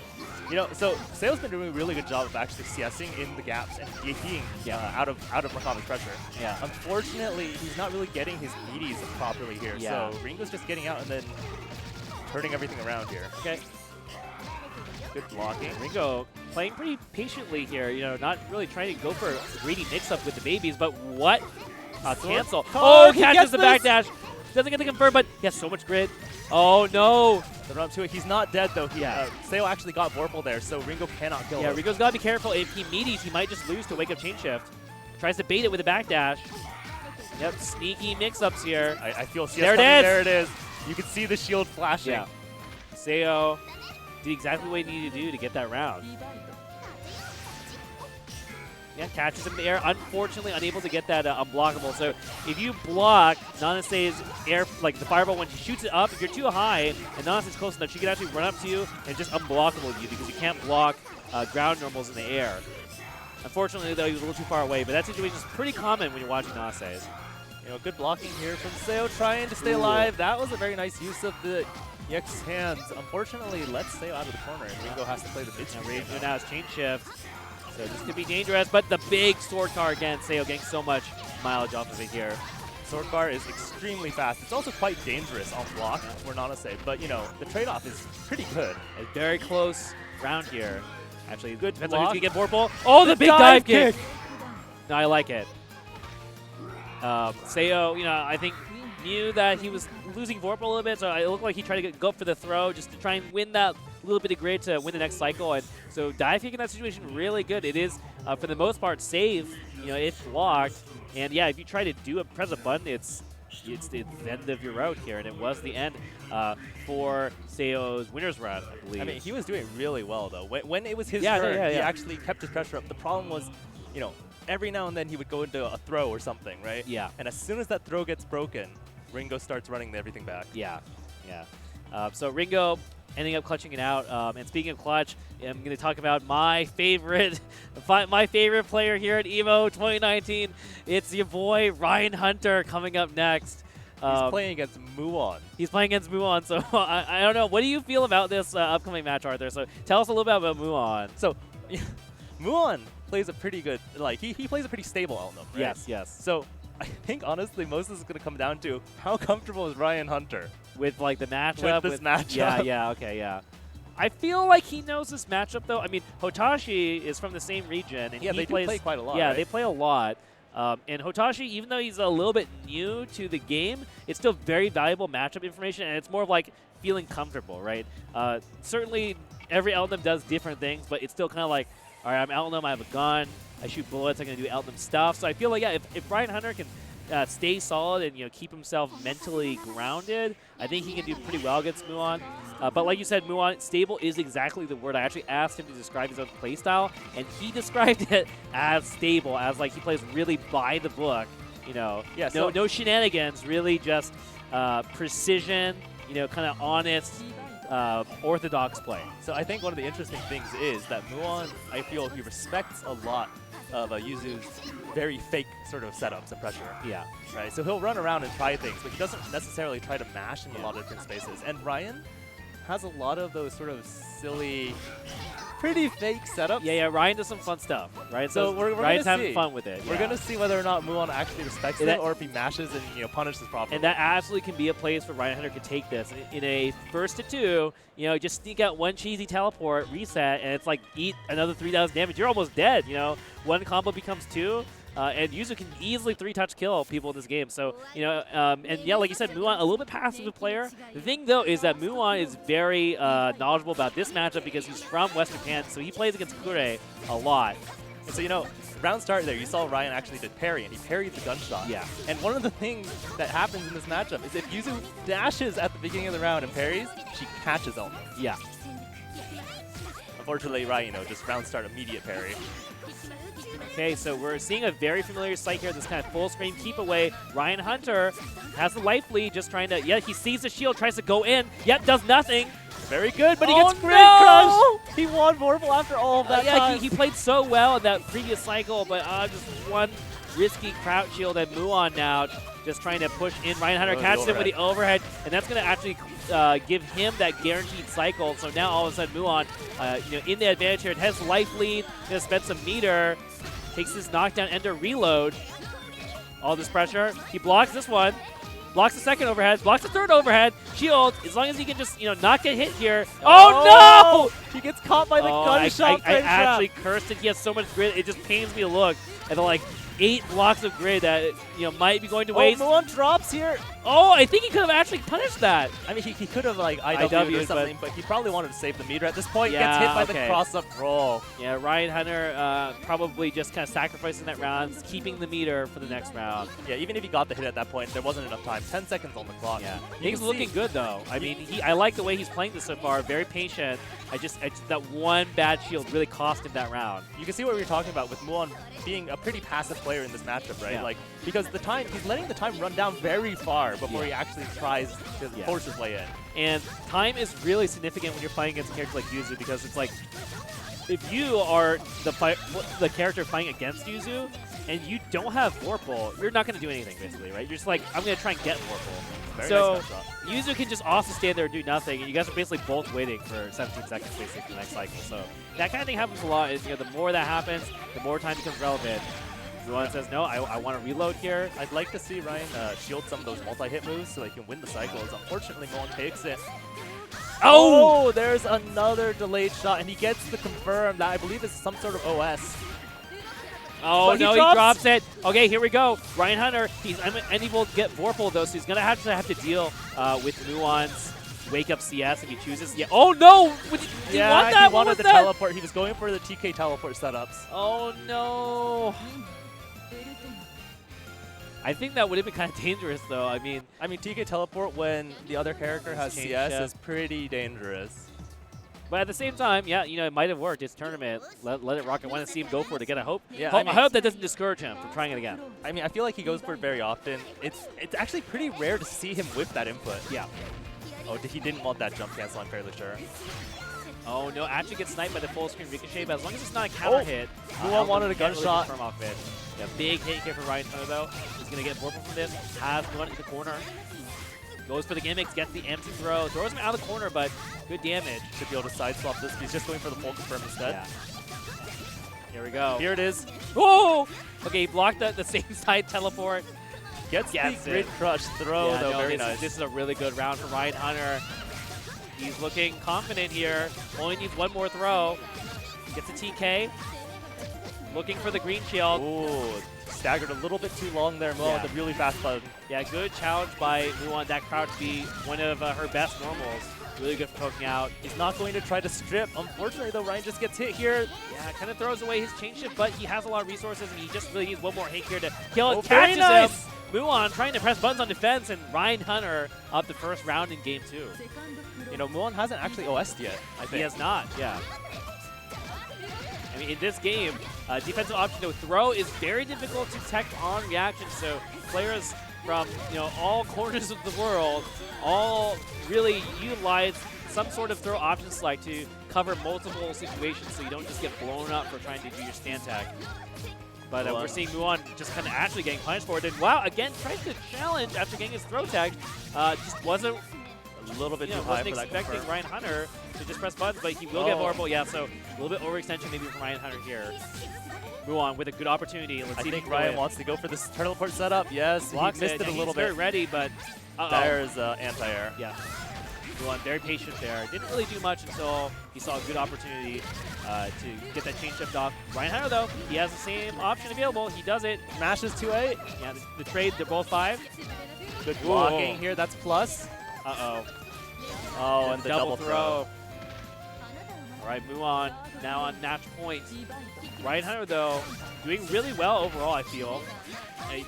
Some of these drops are really cutting it, but there's a big hit. It's a really good confirm, but he doesn't quite get it. Still a good situation, though. Yeah. He's sitting on Vorpal lead. Needs to focus here. Concentrate and Very gets good. the He gets the shield. That's an ideal situation, honestly, because he wasn't really going to make anything most of that situation. Almost was able to punish that jab. Mulan just trying to dash, get closer, looking for a place. Ryan with the teleports. Mulan, though, not falling for it. Whoa! Ryan's going to win Vorpal off that counter hit. Yeah, Mulan actually tried to go for an anti-air. They just tried to raw react to the assault and just get counter hit out of it. It's a really bad spot here from Run. Ryan just trying to close down now. He only really needs one more solid hit.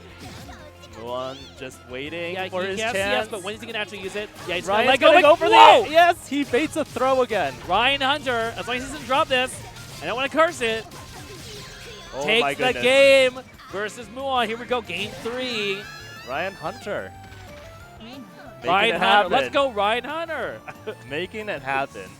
And you can see what we were talking about. Mulan willing to just down back and wait in the corner the entire time Ryan is doing these streaks. And not necessarily a bad strategy either, but just when you can join with maybe, I don't know if it's tournament nerves or just misjudging the situation, just a little bit, the slight mistake there really just gave Ryan Hunter the opportunity to just run with it. I mean, there are situations like, some other players might do something like 2C when they see Yuzu flipping and teleporting like that, right? Because it'll stop her from the teleport.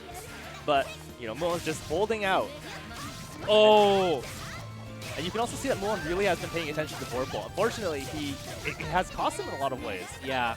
Oh my god! Very nice teleport that from was Ryan! so sick!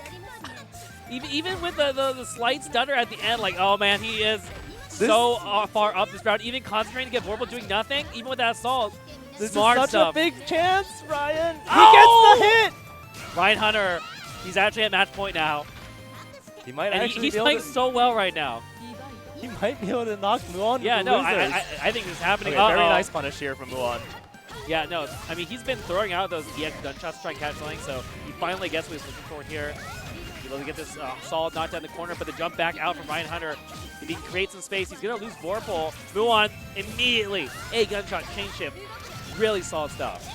He was so ready for when that. he has Vorpal on his side, he's a lot more willing to actually try to contest Yuzu's options. Okay, Ryan with the defense gets that good tech. Even with the shields, knows he's going to be able to win Vorpal. And here's what Ryan Hunter's been able to excel. Once he has chain shift. So yeah, we saw that whiff. Tried a gunshot. That was definitely EX gunshot. Yeah. Ryan Hunter trying to do a lot of weird teleport stuff, and Mulan just not having any of that. So he even tried to bait something with a parry. But this round not looking good for Ryan Hunter. Mulan might not even probably needs I think meter. he probably has to burn meter here. So that means Ryan Hunter Yeah, does get a slight meter lead going into the last Oh! round. He has to burn all of his meter. Okay. That's pretty good for Ryan Hunter. I don't think he was expecting to force Mulan to burn both of his bars. I think Mulan wanted to only burn 100, which is why he went for that particular round. Because otherwise, if he thought, he would have been EX cutting sync. Yeah. Ryan Hunter in a good spot here, but guess is wrong. Very but interesting choice. He's losing Vorpal here, but let's see if he can try and make something up. No, patience from Mulan. Immediately change shifts. Very conservative change shift from Mulan. Okay, gets the overhead. Well, that's a very interesting route. Because bullets, I'm not sure. It might have been bullets or because it was off of an assault. That was non-counter hit. Okay, the shields not getting baited, so Ryan Hunter, even though with the throw, gonna have Vorpal here. Tries to that's let it punishable. rock. Oh no! Mulan drops his punish. Oh, that's really bad. Mulan, if he can't, mentally get back into this, this might be it for him. Ryan Hunter, I think he smells blood here. Uh-oh. That's very hard to confirm. Mulan just going to Yeah. take the Oki here. Gets Oh, the overhead. Is That's this not enough? it. That's not it. The Mulan drop! drops. All right, Ryan Hunter, he's got to figure out a way to win grid here. Oh, that's Dodge? EX cutting sync. You can't do Oh. anything. He was already out of Oh, stance. yeah, he jump canceled. Or no, he teleported and exited. Yeah, he exited stance and he fell onto the cutting sync. Well, good stuff to Mulan. That was an insanely close match. It's like the handshake at the end. He looks like he dodged a bullet there. You can feel the the wiping away the no, sweat sort of I thing. mean the pressure was there. I think that big drop with the 2A fail punish. At the end of the day, though, yeah, Mulan was ready with those supers to catch Ryan. I think Ryan just wasn't prepared to deal with the EX gunshots, the EX cutting sinks. I think that was really what cost him a lot. Yeah, I feel like that very last situation, it was the first time it came up in their match, and it was what cost him, unfortunately. But when Yuzu comes out of stance in that situation, she actually can't do anything. Yeah. She might be able to push it normal, but that's it. Yeah, no, it is a tough situation for Yuzu. So good stuff to Mulan, and hopefully we'll see Ryan Hunter, march his way through Luce's bracket. But I liked a lot of stuff he was doing when it was working. But I think Vorpal control after the second game, I think Mulan was like, okay, no, I'm going to win Vorpal here, because we saw as long as he won Vorpal, he was in a good spot. And even in that second game, he was trying to win Vorpal. Yeah, he just flubbed a couple things. Yeah, he actually focused on winning Vorpal. Like in the end of the last round of that game, he was actually down back in the corner waiting for the Vorpal cycle. Yeah. What happened though was as soon as it ticked over, Ryan did an assaulted hit him. A lot of time in this game, there's just so many things to think about at the same time, because you're not only just trying to do normal fighting game stuff, but then there's that clock, right? So you get in this really interesting position where you hit the midnight point, and then you're like, okay, I kind of need to look at the bottom to see who won Vorpal if it's close. And then I kind of need to watch the guy though. And then is he doing something? I kind of gotta remember what I should be doing at this timing. And so a lot of time you'll see players wait till very close to midnight and then just kind of do something crazy, because a lot of time it'll just be hard to mentally gather everything up, that mental real estate, really getting pushed to the brink in those tight clutch situations. Yeah, it's actually very interesting. If you watch that Vorpal cycle, that it goes every 17 seconds, right? When it gets to maybe that last quarter of that Vorpal cycle, that's typically when you start seeing people pull out all of the really strange options. Yeah. That's the fun thing about this game. It's if you're unfamiliar with the Uni, all we can say is definitely pay attention to that clock on the bottom, and when it hits 9 o'clock, something's gonna happen. Unless someone's got a kind of an overwhelming lead. There's even when it doesn't necessarily look like there's a big mind game going on, there's a lot under the surface. In that match we saw a lot of time. The grid war was kind of close, and then one person it was usually Ryan Hunter. He'd be on the offense, and then the question's okay, does Ryan keep going here with his pressure? Does he try and get a throw, try and sneak something in? How is he going to try and win this back? Or is he going to just throw away that advantage and hope that the other guy knows that Ryan would be trying to do something and just flinch? Yeah, a lot of different things you could be doing there. We haven't really seen it yet in any of the matches that we've covered, but one of the common things you'll see is people will just drop their combo to concentrate. Yeah. Anyway, we're going to the next match here. We've got Sogear on your right. Yeah. Versus Mech Maniac on the left. Yeah, so Sogear from Ireland, one of the EU players coming out here. We've got some nice EU players on the stream today in our pool, so pretty happy for that. I like Mech Maniac's energy as well. Yeah. He also had that wait to stream. I don't know if you saw that, but yeah, he's looking like he's having fun here on the stream setup. And this is a matchup that we do not see very often. Yeah. Sogear going to be playing Byakuya versus Mech Maniac's Hilda. Yeah, I don't even know really what to say about this matchup. Byakuya doesn't have too many long-range options, kind of just excels at the mid-bar poke range, but then full screen projectile distance, it doesn't really have much, so this can be a matchup where Hilda can just kind of dominate if Byakuya can't get in. But Hilda has some of the least defensive options in the game, and Byakuya is maybe the most infamous character as far as like getting the one hit and then getting your knockdown mix-up. So we'll see as Zogir, he does get the one hit, but he's not going to get enough meter, I think, to go for overkill. But wow, just lets it rock with Rekka. So I definitely think the interesting thing here is going to be, you know, like you were saying, Byakuya, when he gets that hit, it's probably really hard for Hilda to get out. Yeah. But Hilda players in general are very practiced at trying to push a button to find a way to get out. Absolutely. I think they know that that's like a losing strategy to kind of get rolled over. So they're obviously well, you know, very apt at being able to find the gap and claw their way out of that bad position. But here we go. You see the web sets. The overhead. And speaking of like characters without much defense on, I mean, I feel like you are also like that too, where it's like if you play Yuzu or some of these Yuzu players, you know, their ability to poke out of pressure and stuff is also kind of similar to Hilda, where you don't have very many options. So yeah, Yuzu's a little bit different. Like you know, Hilda has bigger buttons. Yeah. So hers are, I feel, actually more committal in a lot of ways than most characters when she's trying to push out. Yeah. No, it's tough.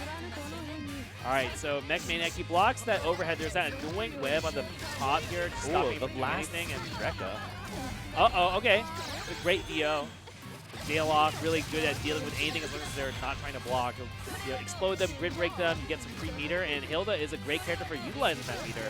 And you know, her Vorpal trait is actually that she gets meter back when she stuns supers, too. She gets half of the meter cost back. It's really cool. She's one of the only characters in the game who can actually do 300 or more meter damage to enders. The patience from Zogir able to get him that really good hit with that well-timed poke, and now we're seeing Oki yet again. Mecha Maniac. The overhead again. Yeah, it's tough, especially in tournament. It's like it feels like you're doomed as soon as you get hit by this character sometimes. You know, it can be really tough. And yeah, Zogir looking solid with that first game. So the interesting thing here is we haven't seen Zogir actually do a meaty off of that web set. He's not giving himself very many like plus frames off of that knockdown. I mean, it's working so far for Mecha Maniac. So I think a lot of people though don't realize that the webs don't actually meaty you there. Yeah. So you have I think something like 13 frames to actually push a button. Yeah. Wow. He was holding a button the entire time. Yeah. So. So Hilda actually has button held mechanics. So you see that pin, we call it the linch pin usually, that drops from the sky. It's an overhead, and you activate it by releasing a button. And so that really big one is what happens when you're like holding it down like forever, basically. Yeah, it's like you have to hold it. I don't even know how long, like 6 seconds or something. It's a long time. It's like it's so long that it's difficult to like anticipate whether someone's actually holding it that long or not. So when it does come out, it's a surprise to us. It's a surprise for pretty much everyone except the Hilda player. Like it's not going to come up much in this matchup, but it is really funny to see Hilda players do things like hold that down and then wait until Merkava flies and then just drop all 3 linchpins on him. So far, we've been kind of very nice. The same from the previous round here. Zogir, you know, he finds his way in, finds the hit, and just kind of runs Oki and corner pressure into Mech Maniac. So we'll see if Mech Maniac can play a little bit better at preventing that from happening. He does get 4 point in the hit here, but the cannonball, force field, the jump down C from Zogir actually working out pretty well. Once again, the 3rd hit of the Rekka. Yeah, Zogir confirming into super for the damage. And it looked like he was trying to bait that actually, but yeah, I thought he blocked that, but I suppose he didn't. Once again with the EX Gloom here, but he sets it on himself defensively. Yeah, I think when you see those kind of projectile sets, that's usually trying to see if the opponent will come in and attack you and just kind of hang themselves on that. Or because basically Hilda, when she sets that shower move, she can choose the direction that sprays it. So it's kind of like a little mini mind game in and of itself. You'll see that come into play not only at neutral, but on offense. Once again with the overhead, and Mech Maniac is unfortunately going to be knocked into losers, I believe. Yeah, the story of that match, unfortunately, was just that force function overhead from Zogir. A great tool, especially in tournament, to just be able to, you know, run away from the game. The expression on Mech Maniac's face. Zogir looking, I don't know, maybe it looks like maybe he's trying not to laugh. I don't know. He's very stoic. And Mech Maniac on the side, he's just like, man. Byakuya overhead though. Yeah. So you know the interesting thing is that overhead is pretty unsafe on block. Yeah, no, it's. But you know Zogir just kept doing it. He didn't even have Vorpal. No, he was just going for it. Yeah, you usually see like after he does the stab, chain shift, and then you can do whatever after that. But no, he was just letting it rip. And the nice thing is, you know, with those knockdown steps in the corner, you can make it the web, and then if they're not disarming those webs somehow, then once you get the thunk, they just kind of fall into the web. You get a full combo even without chain shift. So, Right. yeah, it's a tough break to go out like that, but maybe that was winners. I don't actually know, and so maybe we'll see some more from Mech Maniac. I like a lot of the stuff he was doing, actually. Yeah, I mean, it would be nice to see him again. Yeah. Like, you could tell that he's not super comfortable, I think, with Hilda's rebeat pressure. Yeah. But he made a lot of interesting decisions. He was making good calls, you know, the jump back, charge jump C's to get over certain things, trying to drop the linchpins when Byakuya was in certain spacings, right?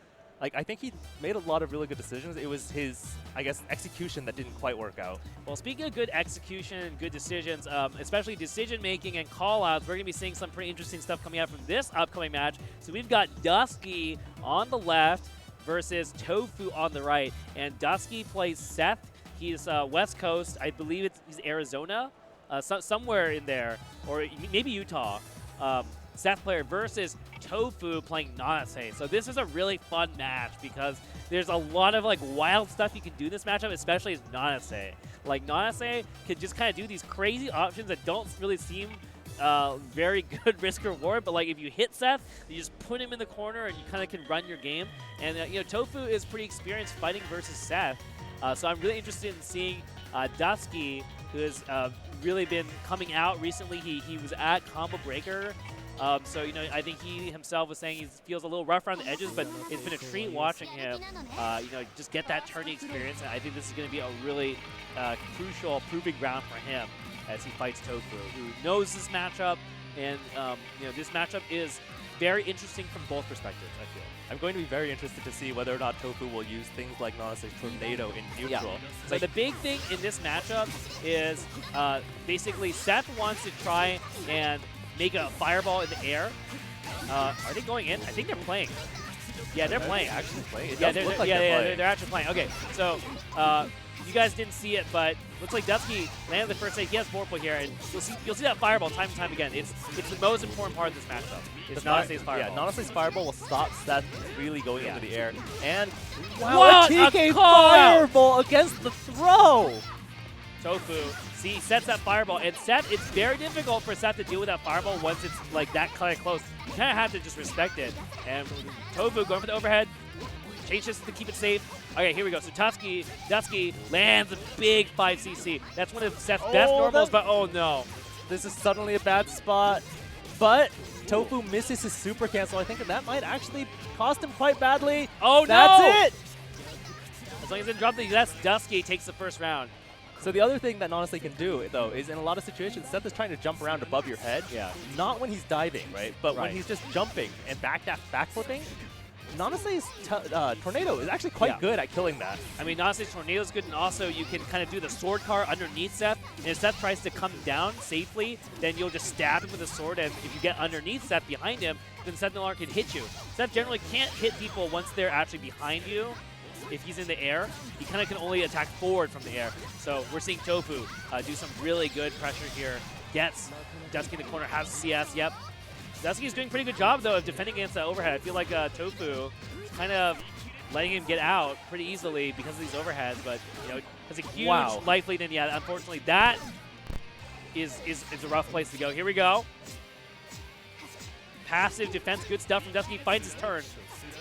And there you can see Tofu immediately running out of the blink pressure from Seth, and Seth not really being able to stop it very effectively there. And you see that good throw from Tofu. Nanase has two versions of her fireball, a slow one that goes really slow at first, and then the kind of fast one. So it's really hard as a defender when it's a slow one to see whether Nanase can come and throw you before the fireball hits or not. Very nice run under from Dusky, almost able to punish Nanase, but not quite. Oh, wow.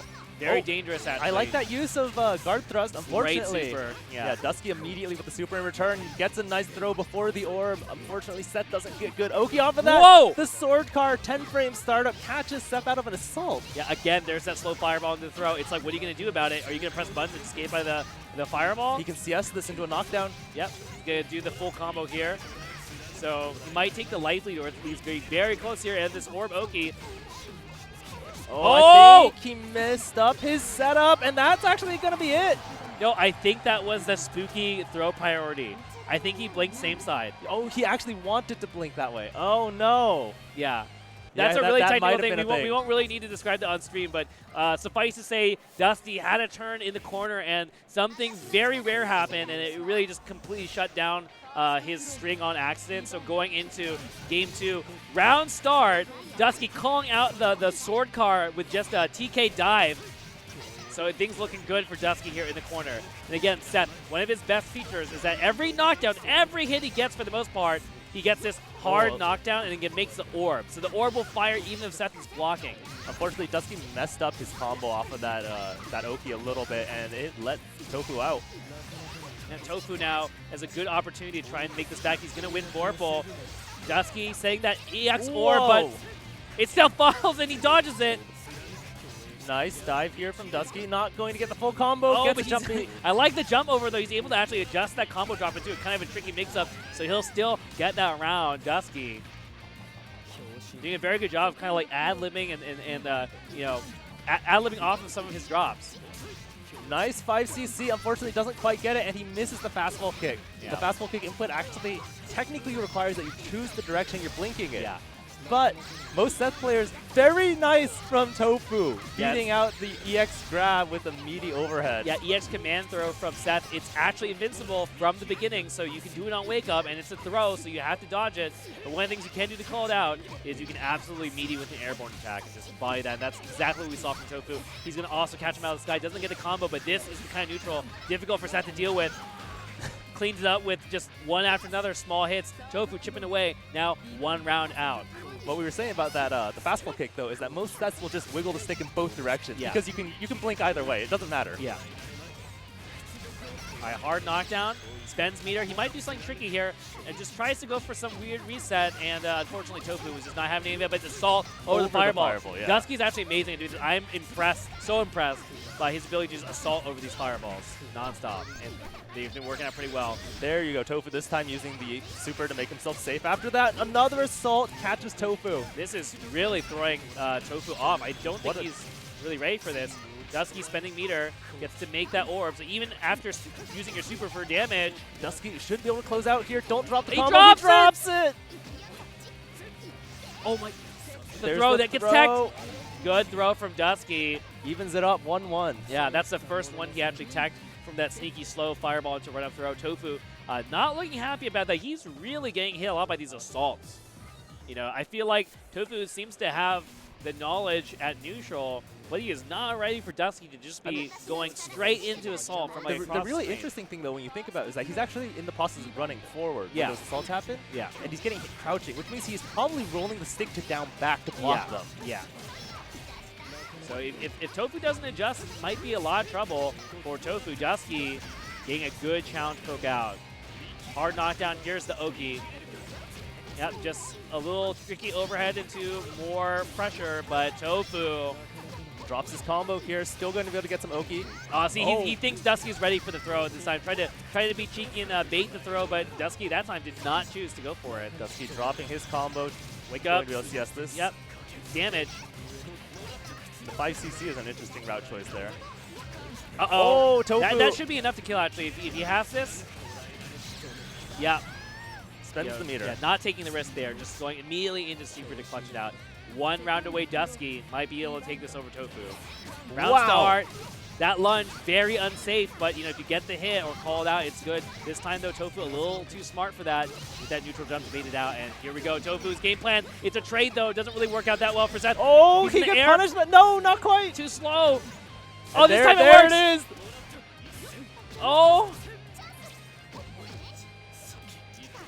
Tofu disengages, and so did Dusky. Wow, I can't believe he's willing to do that with the orb out like that. Yeah, it works. I mean, as long as you hit Seth, Seth's orb disappears. So while the orb does protect Seth, you can't get hit, or it's worthless. These trades are insane. Yeah, I mean, it's working out in Tofu's favor. Assault again. This time, Tofu blocks. They seize There's it. a DP. Doesn't get DP out. The run forward for the teleports, though. And once there again it is. with the dash B or dash C there. Yeah, so I like that. That's actually stuffing Dusky's assault. He's doing it a little bit earlier. Yeah, so like it's a mix-up, but the mix-up isn't why it's hitting Dusky. He's actually just doing an aggressive attack option with orb out like that. So even when it misses like that, it's still not a bad situation for Tofu. Oh, very nice VO here. Dusky recognizing he's plus, but too far. Overhead, force functions to keep it in. There's a slow fireball to the throw. We have meter. tries to bait the Wake Up EX grab, but Dusky, one step ahead, does the regular grounded super, and that one is there unblockable. Oh, that's punishable. Sword car so fast. That's not death, I think. Yeah, he's got to play around. There's possible change up. We drops the mix-up on the Oki. Tofu, he has a life lead, but you know he can't afford to get a hit here. The one throw can win it for Tofu. Oh, Tofu does have. Oh my God! Wake Up sword car. It's such a fast normal. That such a fast special. That is a very, very non-safe versus Seth thing to win, you know, your tournament, your match point on. It's like Wake Up sword car. It's super real in the match. I mean, I feel like he probably recognized that he won Vorpal at that exact moment. So, you know, you commit to that sword car right off the bat, and then you can CS it into whatever you want. It's really smart because it's like, okay, you have CS, so Dusky in this situation is like, okay, well, I got a knockdown, but I still got to play around the chain shift maybe, right? Like, it's a very risky choice to try and meaty there, because if you meatied and Nase just did the chain shift, you can say, oh, you're doing something, I'll just DP, right? So Dusky doesn't really want to do true meaty, so he's maybe playing around, maybe trying to do a late button, or just trying to like maneuver himself, reposition himself, and on top of that, it was off a throw. So Seth's throw chucks him really far across the screen. You basically can't really meaty with a normal. Like, you can chase, and you can get close, but you can't really stop the Nase player from like maybe like up backing or something. So it's already kind of an iffy situation. And then you add in Nase doing sword car. It's like a really fast move that, you know, especially like you said with the chain shift, just could have led to like any option. So, you know, absolutely a great choice from Tofu there. It's also good on trade. Yes. I think that's one of the more important things there as well. Is even if he had done the meaty, if he had been a little bit late in that sword car and just come out and they traded, you know, Tofu would have taken that one. Well, if you guys enjoyed watching that, Nase, that we have a treat for you, because we have on your left, two-player side, we have Fvl Sawa, who is a man of many accomplishments. He is the #2 ranked Nase player in Japan, second only to Hishigata. He is the premier Nase player in East Japan, and he is not only a high-level player, but also just an amazing community figure. He has made, like, he has all these tools he's made himself. So he has this like, Where is Uni bot on Twitter with a website. So you go to this website and you like fill in this form, and it basically has this bot that announces like, hey, this dude is looking to play Uni at this arcade. Come out and play, and you can like, you know, write in your own custom comments, all this crazy stuff. So, and he made all that stuff from scratch. So he's you know, he is really an accomplished player, as well as, you know, community figure. He's going to be playing against Vermillion. The names are backwards, though, so it's Nase on the right. Scrot playing that phone on. So we got Sawa here, pushing it in. Oh, does that beat anti-air? I mean, I think it was just fast enough. Okay, wow. You know, the beginning of this match, by the way, was a very great example of classic Uni situations where they both dash forward and then down back for like 3 seconds. Yeah. And Scrot, of course, I mean, we've been talking about Sawa, but can't you know, forget Scrot Vermillion, another player of many games. You know. Yeah, he's actually got a pretty good phone on here. So it's going to be very interesting to watch this matchup. You can see he already ran it back quite a bit. That was a very dangerous shield from Zawa. He wanted to win that Vorpal. Oh, this is bad now. One overhead. I actually think he might just be able to win. Assault jump A. It's coming. It's coming. Oh, I'm wrong. You know, Scrot didn't do it, but I think he could have CVO'd and won there. He gets the assault. Yeah, I think you're right. He had like 160. He had like 100 something meter. Okay, so Scrot Vermillion actually taking the first game over Zawa. Big dunk here, though, for Zawa. Very nice. Full combo here. You can see all of the micro dashes he's putting into his routing. Once again, using that fireball. Overhead. And Scrot, he actually got grid broken for that, so he looked like he committed to the wrong high-low on the shield. Oh my god, so scary! There is another multiple overhead situation. Yeah, triple overhead from Zawa. He just honestly block high. I'd give up. Like, screw blocking low. He doesn't actually have that fast of a low, and yeah, no. So Scrot did amazingly in the first round, but Zawa, I think he's found out this guy has difficulty defending against the like triple, quadruple, however many overhead you want. Nase's one few characters that can really do this. Just do a billion of them. I love that air. Yeah, that was a really nice shield. And then the late assault in to try to challenge in the air. Catches the dive with Fireball. Yeah, big damage here. You know, Fireball is actually one of Nase's best starters. So you gotta really be careful against that Fireball. You get hit by it, it's not a light starter. baiting a lot of stuff here. Nice hit here from Scott, going to try to confirm, doesn't quite get it. Catches in the air. Yeah, Scott with that reaction. Where are you going? Drops his combo though, unfortunately, and that actually is really bad. Let's see if Sawa can actually finish this. That's not death. Okay. Nanase's DP is one of the ones that does a lot of damage. Wake up Assault. What a read. So at the point-blank situation after a chain shift, the fastest thing that will win is a throw. Throw will beat a jab, no matter how fast the jab is. So then the mind game is, okay, if you're gonna throw to beat my button, I'll just beat your throw with something assault. So we saw Scott do that. Not enough though, as Sawa able to clutch out round 3, so he's going up 1-0. That was a really interesting set though. You know, they're going back and forth a lot right now. You know, Scott definitely showing up to win. I think it'll be important that we see him actually be able to shield some of those overheads to prevent the multiple overhead situations. Yeah, here we go, going into game 2. Right here, unfortunately gets hit by the late assault into overhead. Now he's going to deal with this Oki situation. Yeah, Scott, if he can't adjust to these double overheads, triple overheads from Sawa, then it might just spell the end for Scott. Sawa dropped his combo there, but Scott unable to really capitalize. Both players just backing off a bit here.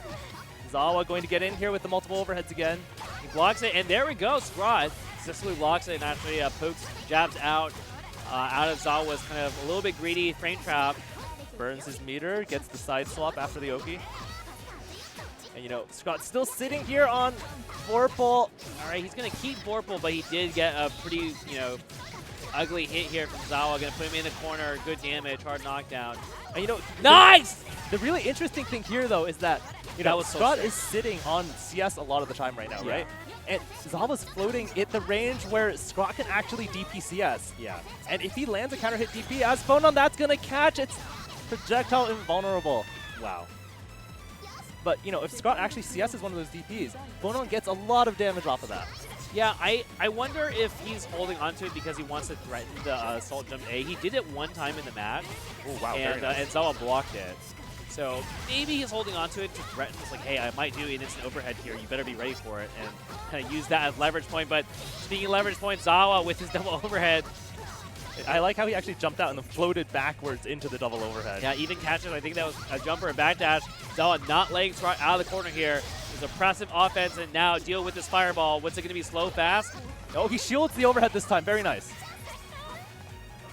And both players on opposite screens, but going in, gets the air shield into the punish, lets Scott fall into that fireball. And now here it is again, double overhead gets shielded, but the backdash from Sawa. Oh, and he gets the sword car counter hit. That's going to be it. Good stuff from Scott, though. I mean, that was a really good showing. Yeah.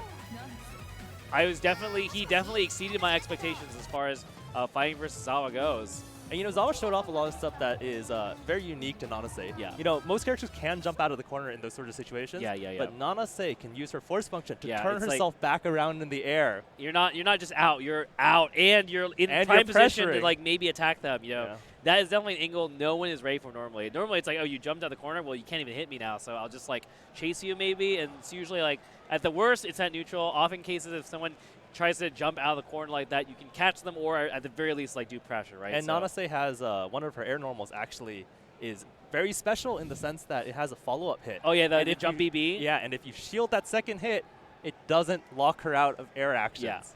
Yeah. And a lot of people are not ready for that. Well, hope you guys enjoyed that. That's going to be it for this final block of Iron Knight Inbirth, but don't go anywhere because right after this, we have more Uni. It's quarterfinals, and Brett's staying on for I am going to be on, so I'll be here after the break. And you're going to see Arthur after the next upcoming block. Right after that is going to be semifinals with Arthur, so you're going to be seeing both of us. But don't go anywhere because I think really the matches start now. Starting from this set, you're going to be seeing the winners of pools. So it's going to be amazing. Hope you guys see you there.